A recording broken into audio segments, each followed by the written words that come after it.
తెలంగాణ రాష్ట్రం మేడ్చల్ మల్కాజిగిరిలో కార్తీక మాస పూజలు శాస్త్రోక్తంగా జరుగుతున్నాయి.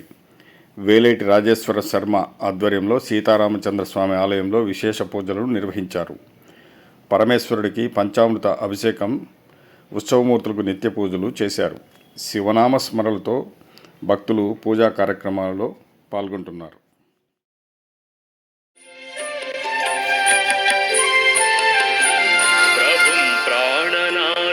విభుం విశ్వనాథం జగన్నాథనాథం సదానందభాజం ప్రభుం ప్రాణనాథం విభుం విశ్వనాథం జగన్నాథనాథం సదానందభాజం